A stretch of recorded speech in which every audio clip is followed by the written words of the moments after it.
Shalom, Shalom. Kita berjumpa di dalam acara Renungan 5 Menit yang Berharga.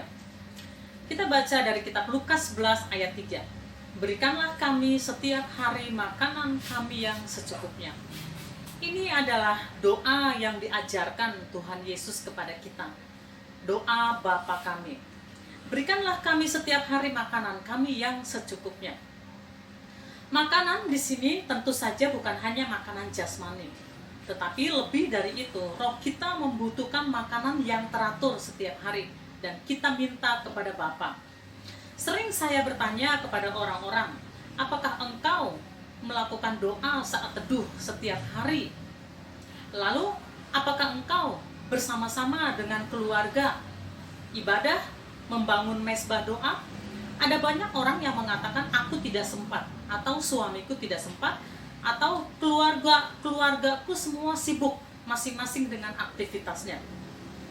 Bapak Ibu Saudara, saya mendorong, mari kita untuk setiap hari memberikan waktu saat teduh kepada Tuhan.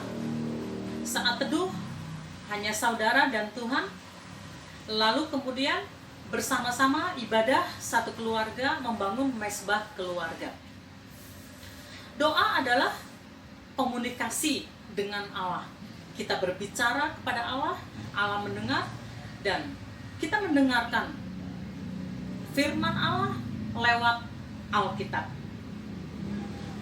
Ketika kita beraktivitas, kita bisa sambil berdoa. Kita merenungkan, kita ingat firman Tuhan. Sambil kita bekerja dan melakukan segala aktivitas kita.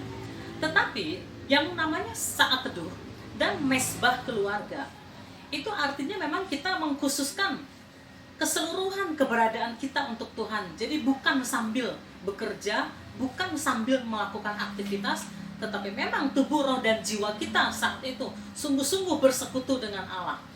Jadi kita harus melakukan setiap hari secara teratur. Yang selanjutnya, penetrasi atau penyerapan.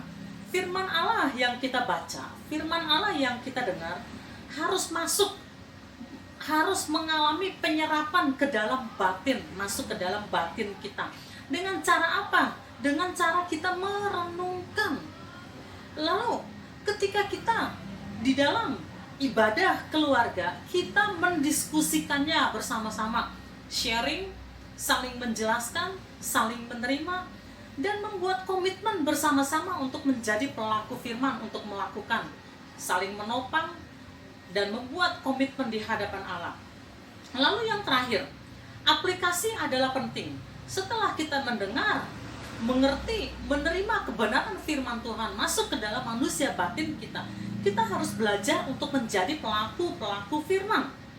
Rick Warren mengatakan, mendapatkan pengetahuan Alkitab tanpa melakukan adalah sangat berbahaya. Saat ini, banyak orang punya pengetahuan Alkitab yang luas, ahli berdebat, tetapi tanpa menjadi pelaku firman, hanya akan menjadi batu sandungan dan bahkan mempermalukan nama Tuhan.